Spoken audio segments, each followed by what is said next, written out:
오늘 우리가 함께 나누게 될 이 사무엘상 8장에 나오는 말씀은 구약에 나타나는 이스라엘 역사 전체에서 아주 중요한 내용을 다루는, 그러니까 전환점을 이루는 바로 그 내용을 다루게 되는 것입니다. 자, 그 내용을 한마디로 말하면 이제 드디어 이스라엘 백성들이 왕정 제도로 들어가는 것입니다. 지금까지는 사실은 왕이 없었죠. 물론 사사기 때 잠시 왕이 있었지만 그거는 어떤 제도적인 왕이 아니었고, 그래서 지금까지 어떤 제도로 갖춘 왕은 전혀 없었습니다. 그러나 이제 사무엘상 8장에서 드디어 이스라엘 백성의 지도자들이 사무엘 선지자에게 와서 왕을 요구하게 됩니다. 자, 그 본문을 제가 다시 한 번 더 사무엘상 8장 4절 5절을 통해서 읽어드리겠습니다. 이렇게 되어 있습니다. 이스라엘 모든 장로가 모여 라마에 있는 사무엘에게 나아가서 그에게 이르되, 보소서, 당신은 늙고 당신의 아들들은 당신의 행위를 따르지 아니하니 모든 나라와 같이 우리에게 왕을 세워 우리를 다스리게 하소서 한지라. 자, 오늘 이 본문은 사무엘 노년 때를 말하는 겁니다. 사무엘 노년 때, 이제 사무엘이 그 젊었을 때, 한참 때보다 리더십을 발휘하지 못하고 이제 리더십을 이제 바꾸어야 될 텐데, 당연히 사무엘의 두 아들이 이제 선지자 역할을 해야 될 텐데, 이 이스라엘 백성들 지도자들을 보니까 이 사무엘의 두 아들이 마땅치 않습니다. 오늘 8장 1절에서 3절까지 보면 이 사무엘의 두 아들이 아버지 사무엘의 절반, 아니면 절반도 아니죠, 10분의 1도 못 따라가는, 판결도 굳게 하고 자기 이익만 살아가는 그런 아들들입니다. 그래서 이스라엘 백성들의 지도자들이 모여서 사무엘은 이미 늙어서 안 되고 이 두 아들도 영 마땅치 않습니다. 그래서 함께 모여서 우리가 앞으로 이 나라를 어떻게 운영해 나갈까, 그래서 자기들이 결론을 내린 것이 우리도 왕을 세워서 왕정 제도로 하자. 그래서 오늘 이 백성의 지도자들이 와서 사무엘에게 우리에게 왕을 세워 주소서라고 요구를 했던 것입니다. 자, 이까지는 별 문제가 없습니다. 별 문제가 없는데, 문제는 뭔가 하면은 어떤 왕을 세워달라느냐, 요게 문제입니다. 자, 오늘 어떤 왕이었습니까? 자, 다시 한번 5절 중간에 읽어볼게요. 당신의 아들들은 당신의 행위를 따르지 아니하니 우리에게 왕을 세워 우리를 다스리게 하소서 한지라. 제가 한 구절 빠뜨렸죠? 어느 내용입니까? 모든 나라와 같이. 어떤 왕을 세워달라고요? 다른 나라의 왕처럼 그런 왕을 세워서 우리를 다스리게 하소서. 그러니까 그 가나안에 있는 여러 나라들, 아니면 뭐 좀 범위를 넓혀서 가나안 밖에 있는 여러 강대국들의 그 왕을 보면서 그런 왕을 세워서 우리도 그 왕 밑에 수상이 있고 국무총리 있고 장관들 있고, 또 국방부 하나 세워가지고 국방부에 장관 있고 밑에 참모총장 세우고 장군 세우고 장교 세우고, 이렇게 좀 조직적으로 왕을 세워서 조직적으로 다른 나라에서 하는 것처럼 좀 우리도 그렇게 해서 하면은 사무엘이 없어도, 사무엘의 두 아들이 없어도 우리는 괜찮을 것이다. 이렇게 이제 요청을 한 겁니다. 자, 이 요청 자체가 잘못된 것은 아닌 것처럼 보이지만 여기에 엄청난 단어 하나가 있습니다. 아니, 한 구절인데 그게 무엇인가 하면은 다른 나라와 같이라는 말입니다. 즉, 이스라엘 백성의 지도자가 사무엘에게 요구한 것처럼 이제 우리만 뭐 좀 특별히 이렇게 하지 말고 다른 나라들처럼 그렇게 살아갑시다라는 겁니다. 다른 나라들처럼 왕도 세우고, 다른 나라 사람들처럼 왕이 명령하면 그 백성의 신하들도 듣고 백성들도 사고, 그렇게 해봅시다라는 말인데, 이게 뭐 그렇게 큰 문제가 되느냐고 여러분 질문할 수 있을 겁니다. 뭐 큰 문제가 되어서 저 빈 목사는 고래고래 고함을 지르는가, 이렇게 여러분 질문을 할 수 있지만, 오늘 이 이스라엘 백성의 지도자들이 사무엘에게 다른 나라와 같이 왕을 세워주소서라는 이 말은 이스라엘 백성 국가 공동체의 근본을 뒤집어 엎는 것입니다. 우리나라 말하면은 국가의 근본의 뿌리를 뽑아내려고 하는 말하고 똑같은 것입니다. 왜 그런가 하면요, 원래 하나님께서 이스라엘 국가를 세울 때는 하나님의 원래 목적이 무엇인가 하면 이 국가만은, 이 이스라엘 나라만은 다른 나라하고 구별해서 다르게 세웠습니다. 가나안의 모든 나라들, 애굽의 어떤 나라들, 저 동방의 어떤 나라들, 그 모든 나라들이 다 자기들끼리 비슷하고 자기들끼리 영향을 주고받아도 그거는 괜찮지만은 그 모든 나라 가운데 유일하게 딱 한 나라, 이 이스라엘 국가 공동체는 하나님께서 구별해서 다른 나라들처럼 살지 않게 하기 위해서 세운 나라인데, 오늘 이스라엘 백성들 지도자는 그것을 치워버리고 다른 나라들처럼 살겠다라고 요구를 한 것입니다. 그러니까 이스라엘 백성 국가 공동체의 근본을, 정체성을 뿌리부터 뽑아내자는 겁니다. 이스라엘 백성의 국가 공동체의 정체성은 뭡니까? 하나님께서 아브라함을 선택해서, 많은 사람 가운데 아브라함을 선택해서 그 후손들을 그 이방 사람들로부터 따로 구별해서 하나님의 거룩한 백성으로 삼은 것이 이스라엘인데, 오늘 이 이스라엘 백성의 지도자들의 요구에 하면은 이제 그런 구별 다 없애고, 우리끼리 뭐 특별하게 이거 하지 말고 다른 나라에서처럼, 다른 나라의 왕처럼 그렇게 왕을 세워서 나라를 다스리는 것처럼 우리도 그렇게 살아갔으면 좋겠다라는 것입니다. 그러니까 구별된 백성을 없애고 안 구별된 백성으로 살겠습니다. 거룩한 백성으로 살지 않고 다른 나라들 사람처럼 똑같이 살겠습니다라는 말입니다. 이건 애시당초 하나님께서 아브라함을 통하여서 이스라엘 국가를 세우고자 하는 그 근본을 원상복귀시키는 것입니다. 왜 이런 일이 있었는가? 이미 이 이스라엘 백성들, 지도자와 백성들은 그 가나안 땅에 살면서 여호수아를 통해서 가나안의 정복에서 사사시대 350년을 지나면서, 그리고 요 말기 때쯤에서 약 한 넓게 잡아서 400년을 지나면서 이미 이 사람들은 가나안에 살고 있는 사람들의 그 삶의 모습을 보고, 문화와 문명을 보고, 제도를 보고 마음에 홀려서 그 사람들에게 동화된 것입니다. 하나님은 그렇지 않게 하기 위해서 이스라엘 백성들에게 율법을 주었고, 그 율법을 지켜가면서 살 때 구별된 백성으로 살 수 있도록 했는데, 그래서 율법을 주었고, 나중에 성전이 될 성막을 세워주셨고, 제사장을 주셨고, 하나님께 예배 드릴 수 있는 특별한 백성으로, 구별된 백성으로 다 세팅해 놓았는데, 이스라엘 백성 지도자가 오늘 그 특별한 세팅을 다 걷어치우고 있는 것입니다. 그래서 우리는 세상하고 똑같이 살겠다, 세상처럼 살겠다, 세상이 좋습니다, 그런 말하고 똑같은 것입니다. 하나님이 이스라엘 백성들이 가나안에 들어갈 때 제일 걱정했던 게 무엇인 줄 아십니까? 이스라엘 백성들이 가나안에 들어가서 자녀들은 어떻게 키울까? 농사는 잘 지을까? 건강하게 오래 살까? 남편과 부부가 싸우지 않고 잘 살까? 교육은 제대로 할까? 운동은 제대로 할까? 그거 걱정했는 줄 아닙니까? 하나님은 그거 하나도 안 했습니다. 딱 하나만 걱정했습니다. 무엇을 걱정했습니까? 과연 이 구별된 백성들이 가나안에 들어가서 여전히 구별된 백성으로 살 수 있을까? 그게 하나님의 최고의 관심사였습니다. 그래서 제가 조금 전에 말씀드린 것처럼 이스라엘 백성들이 율법도 주고, 하나님을 섬길 수 있는 제사 제도도 주고, 제사 제도를 집행할 수 있는 제사장도 주고, 그것을 집행할 수 있는 성막도 주고, 모든 것을 다 세팅해 놓았는데, 오늘 일거에 이스라엘 백성들 지도자는 다 걷어치우고 있는 것입니다. 우리는 세상이 좋습니다, 세상과 동화되어서 살겠습니다 라는 요구였습니다. 자, 요즘 수요일 날 우리가 요한계시록을 공부합니다. 한 몇 주 전부터 지금 제가 계속해서 강조했던 것이 요한계시록 12장, 13장, 14장, 그리고 우리가 지난주에 공부했던 17장, 18장, 이런 것을 공부하면서 한 가지 중요한 특징이 있는데, 그 특징 가운데 하나가 뭐였는가 하면 바다에서 나온 짐승, 땅에서 나온 짐승이었습니다. 기억나십니까? 눈동자를 보니까 거의 공부를 안 하시는 눈동자 보면 딱 별로 공부 안 하시는데 이번 주부터라도 공부하시기 바랍니다. 요한계시록 13장을 보면은 바다에서 나온 짐승이 나옵니다. 이 짐승을 이제 바다 짐승이라고 말하겠는데요.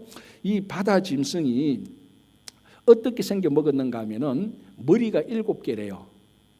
그리고 뿔이 10개래요. 그리고 그 뿔에 면류관이 10개 있대요. 그리고 이 발의 모습을 보면은 곰발바닥 같고, 입은 사자 같고, 몸 전체는 표범 같대요. 그리고 이 머리에는 온갖 저주스러운, 신성 모독하는 온갖 이름들이 다 빽빽하게 적혀 있대요. 자, 이런 짐승을 우리가 어떤 짐승이라고 부르죠? 무엇이라고 부르죠? 이런 짐승을 괴물이라고 부릅니다. 영락없는 괴물 아닙니까?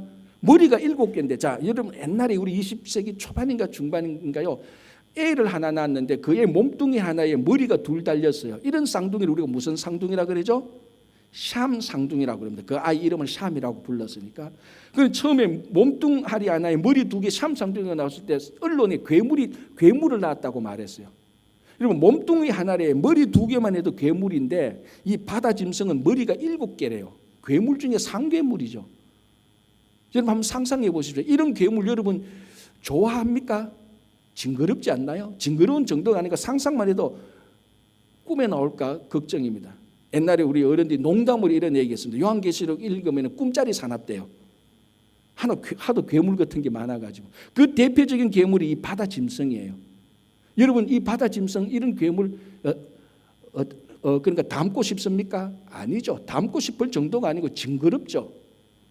그런데 요한계시록에 의하면은 요한계시록의 저자 사도 요한은 이 괴물이 바로 너희들이 선망하는 너희들이 닮고 싶어하고 있는 로마 제국이다라고 말을 합니다.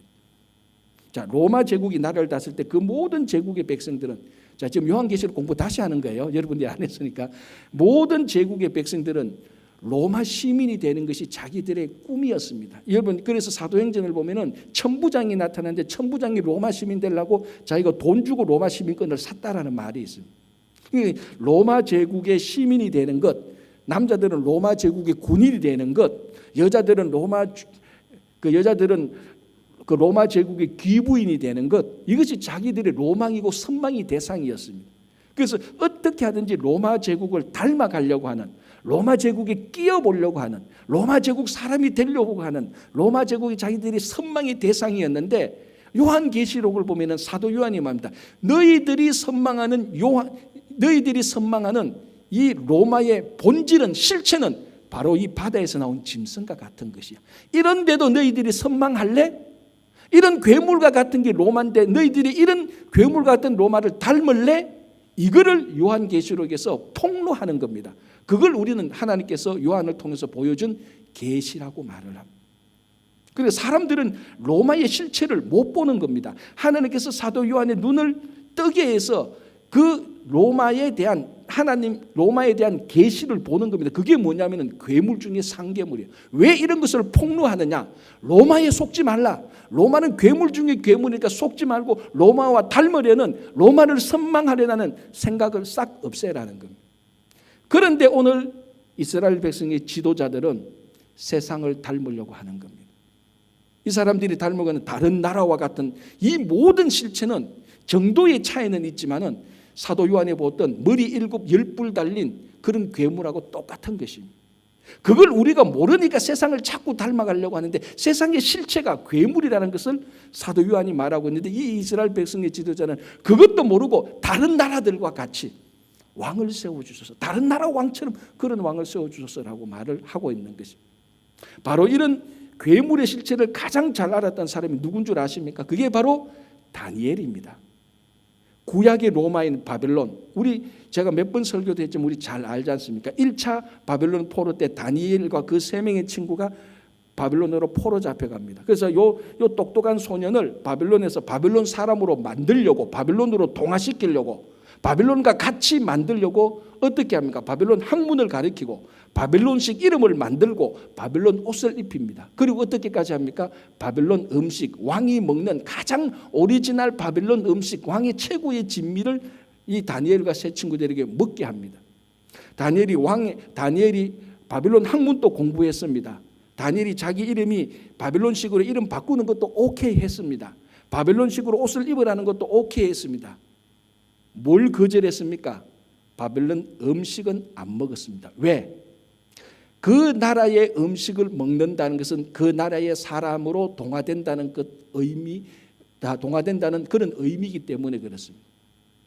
여러분 제가 전에도 한번 다 설문지 조사 얘기했지만 우리 2세대들, 미국에서 태어난 2세대들한테 질문을 던졌습니다. 당신이 언제 한국인이라는 것을 느낍니까? 라고 질문을 하니까요. 내가 한국말 쓸 때 이거 아니었어요. 뭐 할 때요?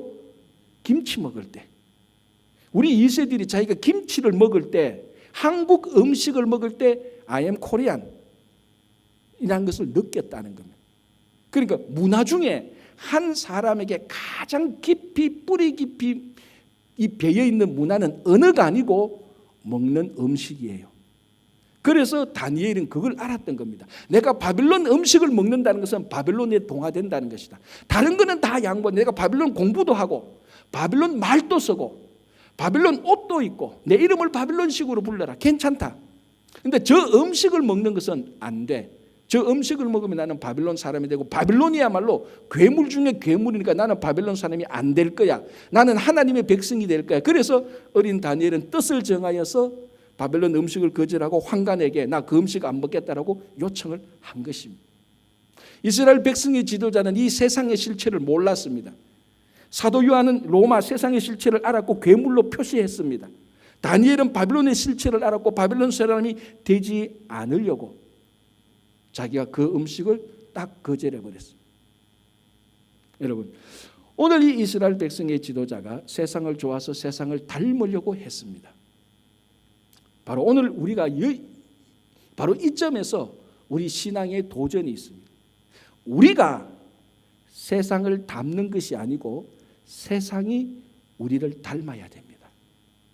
교회가 세상을 졸졸 따라다니는 게 아니고 세상이 교회에 배울 것이 있다고, 세상이 교회에서 들을 말이 있다고 세상이 교회를 따라다녀야 되는 것입니다.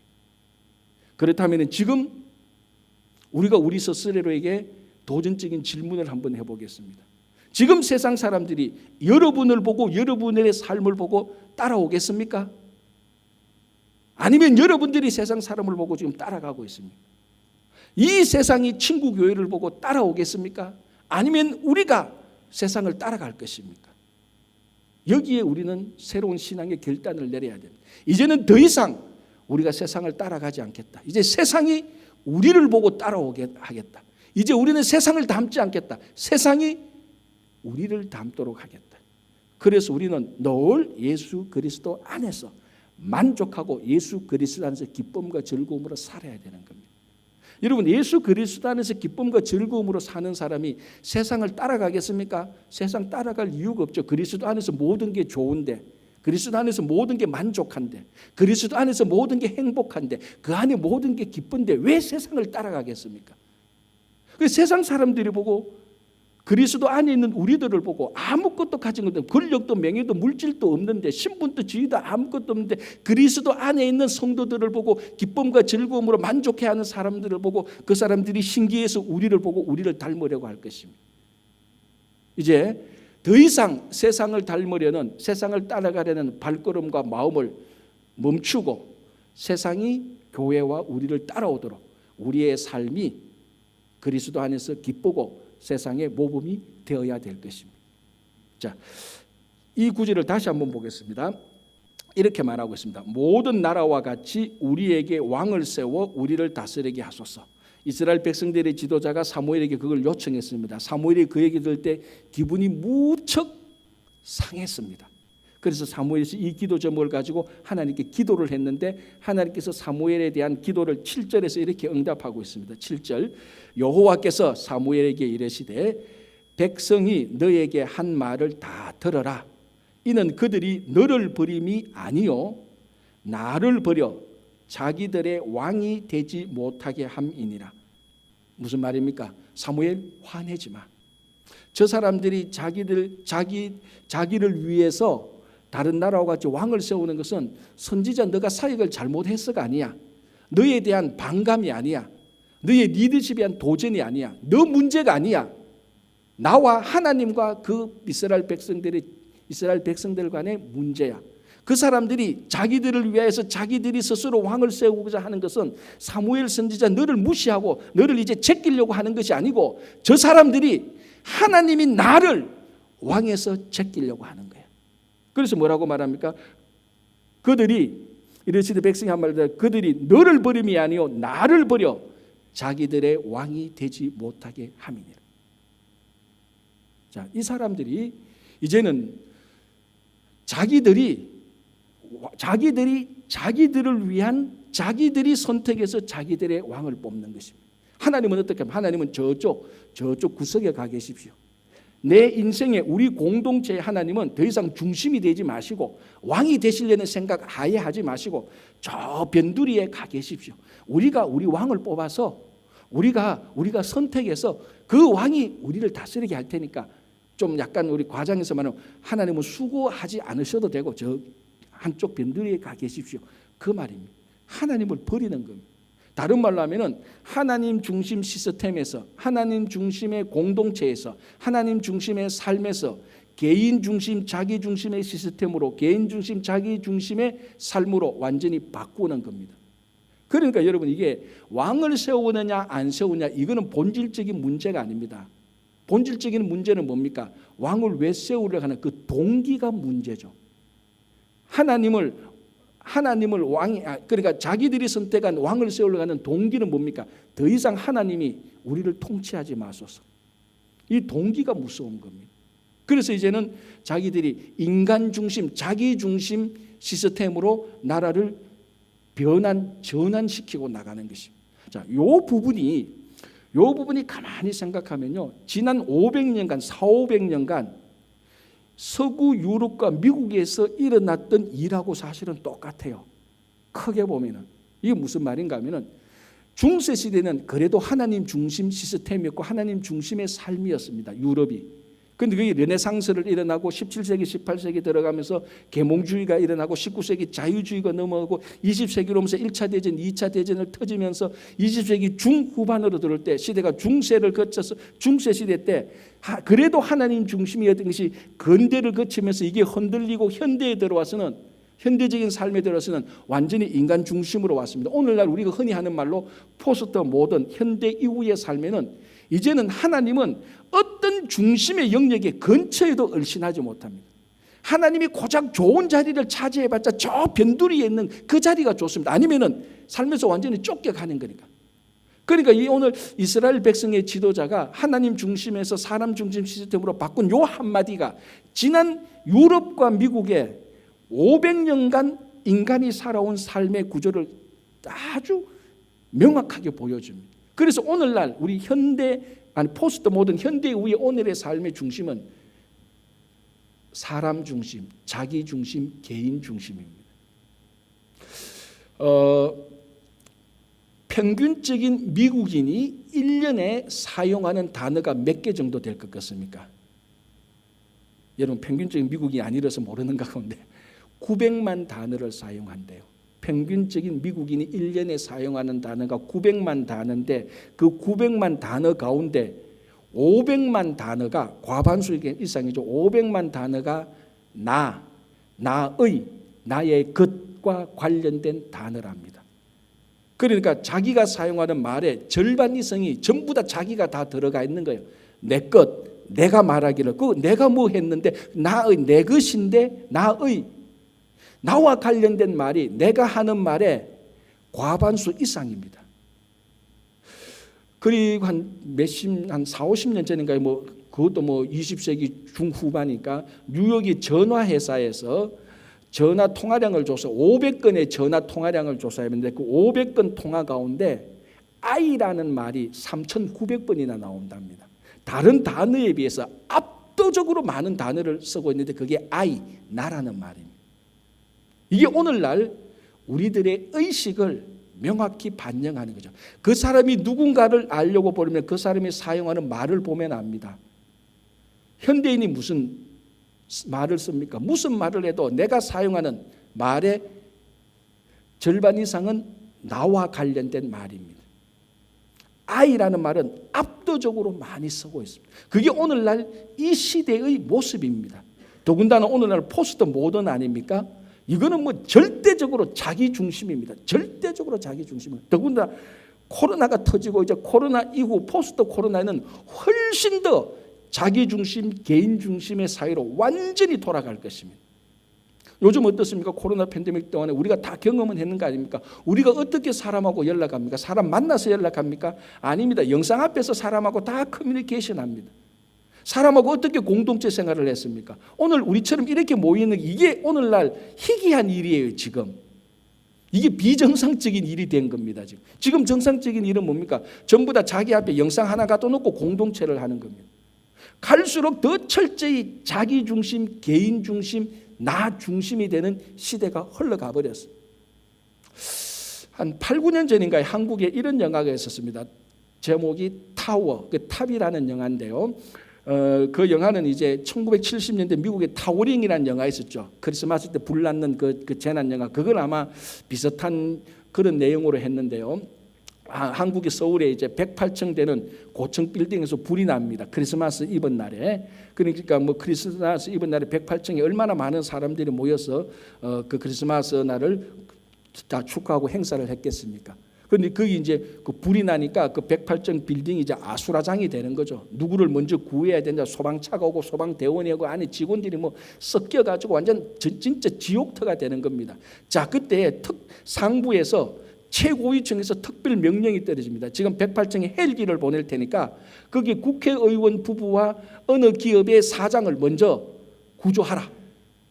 특별 지시가 나옵니다. 그래서 이 소방대원이 그 또 특별 소방대장이 특별 지시를 받고 국회의원 부부와 그 기업의 사장을 데리고 이제 그 108층에 올라가서 헬기에서 이제 그 사람을 태워서 먼저 구조합니다. 그러니까 다른 사람들이 어떻게 생각합니까?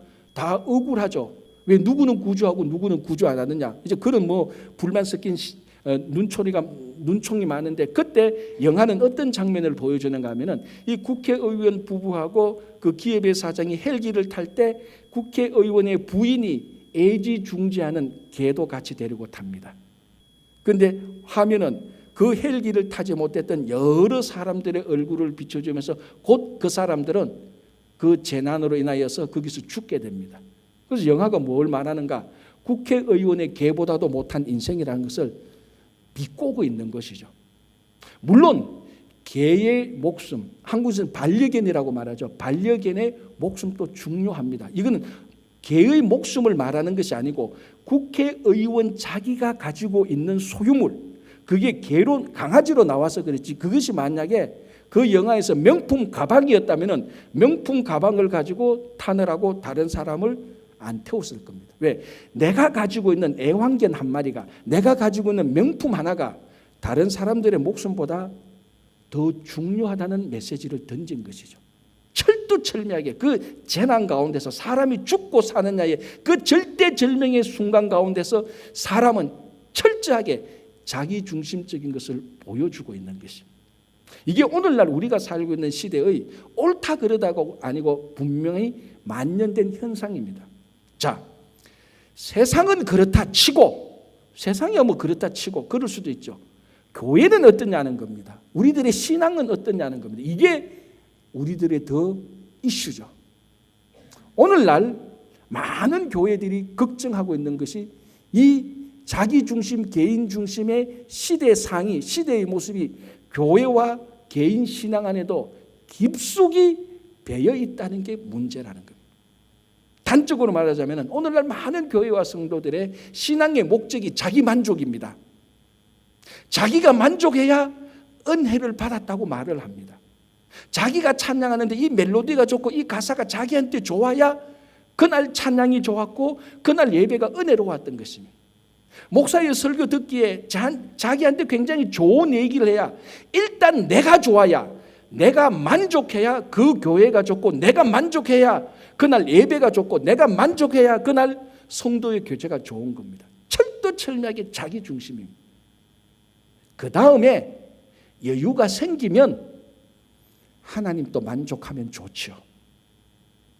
제가 좀 과격하게 말을 해서 그렇지 이게 오늘날 시대의 패턴입니다.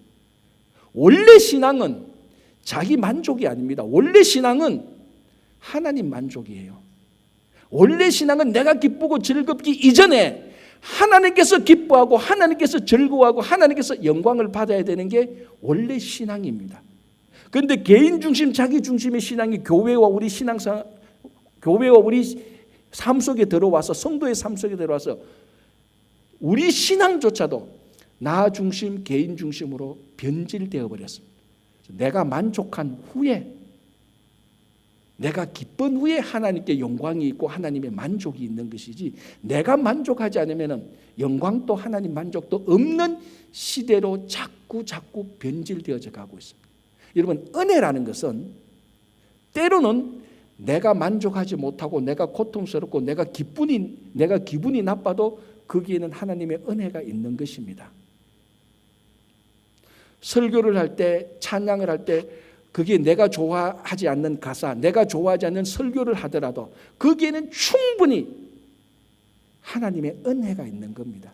그런데 오늘날 현대인들은, 포스트 모던을 살고 있는 우리들은 내가 좋지 않으면은, 내가 교회에 와서 기분이 좋지 않으면은, 내가 만족하지 않으면은 은혜는 없다고 오판하고 있는 것입니다. 그래서 자기 중심의 신앙은 하나님 음성을 듣기 전에 자기 내면의 음성에 치중합니다. 내가 내 자신의 목소리에 굉장히 귀를 기울입니다. 심지어는 성경을 읽을 때도 하나님 음성을 듣기 전에 이 성경을 통해서 내 자신을 되돌아보며 내 자신의 음성에 귀 기울이는 것이 오늘날 모습입니다. 그러니까 세상은 그렇다 치더라도 교회는 안 그래야 되는데, 우리 신앙은 안 그래야 되는데, 세상처럼 똑같이 교회와 신앙도 자기 중심, 개인 중심으로 변질되었다는 게 오늘날 문제입니다. 어떻게 이것을 극복할 수 있겠습니까? 방법은 하나입니다. 하나님이 다시 왕이 되면 됩니다. 내가 왕이 되는 것이 아니고, 우리가 왕이 되는 것이 아니고, 우리가 우리를 위해서 우리가 선택해서 우리를 왕으로 만드는 것이 아니고, 다시 하나님이 왕이 된다면 우리는 하나님의 음성을 먼저 들을 수 있고 하나님을 먼저 만족할 수 있는 것입니다. 키워드는 하나님이 우리의 왕이 되는 겁니다. 우리가 우리의 왕이 되는 것이 아니라. 그러면 우리는 하나님께 먼저 영광을, 왕 대신 하나님께 먼저 영광을 돌릴 수 있고 왕 대신 하나님의 음성을 먼저 들을 수 있는 것입니다. 그래서 지금 이 시간은 우리가 인생에 딱 한 번 반역을 해야 될 시간입니다. 제가 오늘 여러분들한테 반역의 리더가 되는 겁니다. 청와대로 갈까요? 백악관으로 갈까요? 아니요. 거룩한 쿠데타를 한번 일으켜야 됩니다. 내 삶 속에 하나님이 아닌 모든 것들이 왕자리를 차지하고 있으면 그거 우리가 오늘 쿠데타를 일으켜서 다 걷어치워야 됩니다. 내 삶의 왕의 자리에 하나님 아닌 다른 것이 앉아있다면 오늘 혁명을 일으켜서 그거 다 끄집어내리고 하나님을 왕으로 옹립해야 됩니다. 혁명해야죠. 이런 걸 가리켜서 세상은 쿠데타가 일어났다고 하는데 오늘 여러분 삶 속에 다 쿠데타가 일어나야 됩니다. 그래서 하나님 아닌 것이 왕으로 있으면 다 집어치우고 다 감옥에 넣고 다 영적인 칼로 목을 쳐야 됩니다. 그리고 하나님을 왕으로 옹립할 때 먼저 하나님을 만족시키고 하나님께 영광 돌리고 하나님의 음성을 들을 수 있습니다. 이게 유일한 해결책입니다. 오늘 이스라엘 백성 지도자가 우리를 왕으로 세우소서라고 말할 때 하나님께서 그 음성을 듣고 사무엘에게 허락하라고 말을 합니다. 그런데 허락하기 전에 너희 사무엘에게 그들에게 엄격히 왕의 제도를 설명해 주라. 무슨 말인가? 너희들이 세울 인간의 왕, 사람의 왕이 앞으로 어떤 일을 행할 것인지 엄격히 먼저 경고하라는 것입니다. 자, 그게 오늘 본문 9절에 이렇게 되어 있습니다. 그러므로 그들의 말을 듣되 너는 그들에게 엄히 경고하고 그들을 다스릴 왕의 제도를 가르치라. 그래서 10절부터 18절까지 사무엘이 이스라엘 백성의 지도자들에게 왕의 제도를 엄히 경고합니다. 하나님께서 여러분들의 기도를 들으셨소. 여러분들을 위한 여러분들의 왕을 세우라고 허락하셨소. 그러나 그 왕은 이런 일들을 앞으로 할 것이요. 그게 10절부터 18절까지인데요. 간략하게 말하면 이럴 겁니다. 그 왕은, 너희들이 세울 왕은 너희들의 아들을 빼앗아갈 것이다. 그리고 그 아들을 군인으로 사용할 것이다. 너희들이 세울 왕은 너희들의 딸을 빼앗아가서 시녀로 삶을 것이다. 너희들이 세울 왕은 너희들의 노비를 데리고 가서 일을 시켜 먹을 것이다. 너희들이 세울 왕은 너희들의 가축과 밭의 소산물의 10분의 1을 가져가서 자기들의 배를 부리게 될 것이다. 이거 알아라. 이것이 너희들이 세울 왕이다라고 엄격히 말을 해줍니다. 자, 이스라엘 백성들의 지도자가 이 이야기를 듣고 야, 이거 왕 세우면 안 되겠다 이렇게 했습니까? 아니죠. 그 경고를 엄히 듣고도 왕을 세웁니다. 그래서 첫 번째 왕 누굽니까? 사울, 그 다음 다윗, 그 다음 솔로몬, 그리고 남과 북으로 나눠져서 북에 19명의 왕, 남쪽에 20명의 왕. 그래서 합해서 42명의 왕이 이제 이후부터 왕이 나타나서 왕정 제도가 시작되는 것입니다. 자, 이 42명 왕 가운데 누가 제일 악평을 받는 왕일까요? 누가 제일 나쁜 평가를 받는 왕일까요? 요즘 우리 그 별점 많이 주잖아요. 별점 10개 가운데 누가 제일 악한 별점을 많이 받았을까요? 실제로 했다라기보다는 제일 악한 왕으로 인식되어진 왕, 아합 왕입니다. 왜? 부인 덕분을 부인 덕을 좀 보거든요. 부인이 누굽니까? 이 세벨인데 성이 이시예요. 이세벨이 워낙 악했기 때문에 이세벨이 워낙 악한 것과 아합이 악한 것이 합쳐서 이 42명의 왕 가운데 아마 가장 악했다고 평가를 받는 왕이 아합 왕입니다. 자, 반대로 제일 좋은 평가를 받은 왕은 이견이 없지요. 누굽니까? 그렇죠. 이건 다윗이에요. 제일 악한 왕은 아합이냐 남유다의 므낫세냐 약간 이런 우리가 좀 저울질할 수 있지만 그래도 평가로 따지면 아합입니다. 제일 악한 왕. 제일 좋은 왕은 다윗, 이견이 없습니다. 자, 그럼 아합과 다윗, 최악의 왕과 최고의 왕이 있습니다. 이 두 사람의 공통점이 있을까요, 없을까요? 있겠죠, 당연히. 오늘 본문과 관련된 공통점은 뭡니까? 둘 다 백성들의 것을 빼앗은 왕입니다. 최악의 왕 아합은 나봇의 포도원을 빼앗았고, 최고의 왕 다윗은 우리아의 아내를 빼앗았습니다. 사무엘이 엄히 경고한 그대로 일어난 것입니다. 너희들의 포도원을 빼앗을 것이다. 너희들의 딸들을 빼앗을 것이다. 엄히 경고를 했습니다. 최고의 왕은 안 그럴 것 같죠. 최고의 왕인 다윗이 제일 많이 빼앗았어요. 최악의 왕 최악의 왕 아합 당연히 빼앗죠. 그러면 이 일을 우리가 어떻게 해결할 것입니까? 사람으로 세운 왕은 다 우리 것을 빼앗아가는데 해결책은 하나밖에 없습니다. 하나님을 왕으로 옹립하는 것입니다. 하나님이 우리 삶의 왕이 될 때 하나님은 우리들의 아들, 딸을 빼앗는 것이 아니고 하나님은 우리를 위해서 자기 아들을 내어놓으시는 분입니다. 하나님이 자기 아들을 내어놓으셨다는 것은 하나님이 우리를 위해서 모든 것을 내어주셨다는 것입니다. 세상의 왕들은 아무리 좋은 왕이라도 아무리 나쁜 왕이라도 우리의 모든 것을 빼앗아가려고 하는데 우리가 하나님을 왕으로 옹립할 때 하나님은 우리를 위해서 모든 것을 내어주시는 분입니다. 그래서 우리는 하나님을 다시 옹립하는 거룩한 쿠데타를 또 일으켜야 되는 것입니다. 자, 마지막으로 한번 보겠습니다. 17절 이렇게 되어 있습니다. 너희의 양떼의 10분의 1을 거두어 가리니 너희가 그의 종이 될 것이다. 그의 종, 왕의 종이 될 것이다. 그날에 너희는 너희가 택한 왕으로 말미암아 부러질 그날에 여호와께서 너희에게 응답하지 아니하시리라. 왕을 세워놓았는데 더 좋은 나라가 되기 위해서 왕을 세웠는데 너희들은 그의 종이란 말은 부드러운 말이죠. 정확한 말은 뭡니까? 그의 노예가 될 것이다. 그리고 너희들이 왕의 노예가 되어서 인생이 거칠고 험하고 너무너무 인생이 힘들어서 한탄하고 울부짖을 것이다. 그걸 지금 얘기하고 있는 것입니다. 그런데 실제로 여기 미래에 일어날 일들이기도 하지만 이 부분은 이미 400~500년 전에 이스라엘 백성들이 애굽에서 충분히 겪었던 일입니다. 400~500년 전에 400년 동안 애굽에서 겪었던 일이 이거 아닙니까?